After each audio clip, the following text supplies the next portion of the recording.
రాజకీయాల్లో Jubilee hills ఉప ఎన్నిక ఇప్పుడు ఒక హాట్ టాపిక్ గా మారిపోయింది. ప్రధాన పార్టీలన్నీ ఇజ్జత్ గా సవాల్గా తీసుకోవడంతో ఒక్కసారిగా పొలిటికల్ హీట్ పెరిగిపోయింది. అధికార పార్టీ కాబట్టి కాంగ్రెస్ లో ఆ హీట్ ఇంకాస్త ఎక్కువగా కనిపిస్తోంది.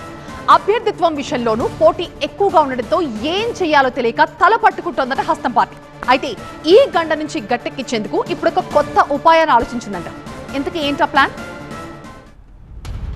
జూబ్లీహిల్స్ ఎమ్మెల్యే మాగంటి గోపీనాథ్ ఆకస్మిక మరణంతో అక్కడ ఉప ఎన్నిక అనివార్యమైంది. దీంతో ఇక్కడ గెలిచి తీరాలన్న కసితో పనిచేస్తున్నాయి ప్రధాన రాజకీయ పార్టీలు. ఇటు బీఆర్ఎస్ ఇటు బీజేపీ సై అంటే సై అంటుండడంతో అధికార పార్టీగా తనేం తక్కువ తినలేదంటోంది కాంగ్రెస్. ఓ అడుగు ముందుకేసిన హస్తం పార్టీ ఇప్పటికే 3 మంత్రులకు ఈ నియోజకవర్గ బాధ్యతల్ని అప్పగించేసి చక్కర్లు కొట్టిస్తోంది. అయితే అధికార పార్టీ కావడంతో సహజంగానే పోటీ చేసేందుకు నాయకులు ఉత్సాహం చూపుతున్నారు. ఇప్పుడు ఇదే అంశం కాంగ్రెస్ పెద్దల్ని కలవరానికి గురి చేస్తున్నట్టు తెలుస్తోంది. ఒకరికి అవకాశం ఇస్తే మరొకరితో ఇబ్బందులు తప్పవనే టెన్షన్ వెంటాడుతోంది. అందుకే సర్వే అంశాన్ని తెర మీదకు తీసుకొచ్చింది హస్తం పార్టీ. అసలే కలహాలకు కేరాఫ్ అన్నట్టుగా ఉండే కాంగ్రెస్ పార్టీలో జూబ్లీహిల్స్ ఉప ఎన్నికల అభ్యర్థిత్వం అగ్గిరాజేసే ప్రమాదం ఉంది. కీలకమైన నేతలు ఈ సీటును ఆశిస్తుండడమే దీనికి కారణంగా చెప్పొచ్చు. ప్రస్తుతం ఖైరతాబాద్ ఎమ్మెల్యేగా ఉన్న దానం నాగేందర్, బీసీ నేత నవీన్ కుమార్ యాదవ్, బొంతు రామ్మోహన్ వంటి నేతలు ఇక్కడ నుంచి పోటీ చేసేందుకు ఆసక్తి చూపిస్తున్నారు.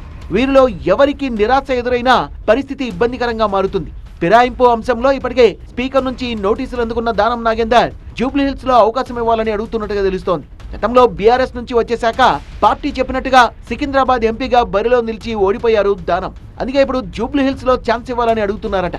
యాదవ్ నేతగా స్థానికంగా గట్టి పట్టున్న నవీన్ యాదవ్ ఈ దఫా తనకు ఛాన్స్ ఇవ్వాల్సిందే అని పట్టుబడుతున్నట్టు తెలుస్తోంది. ఇప్పుడు గ్రౌండ్ వర్క్ కూడా మొదలెట్టినట్టు తెలుస్తోంది.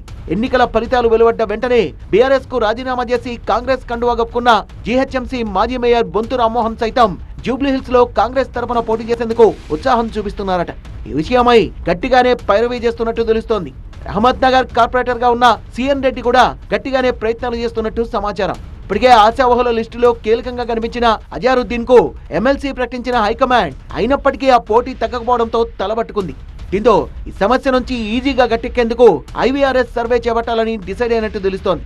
జూబ్లీహిల్స్ లో సర్వే ఆధారంగా అభ్యర్థిని ఎంపిక చేయాలని నిర్ణయించినట్టు తెలుస్తోంది. ఎవరి అభ్యర్థిత్వం అయితే బాగుంటుందనే అంశంలో నేరుగా కార్యకర్తలు ప్రజల నుంచి అభిప్రాయ సేకరణ చేపట్టాలని చూస్తోంది.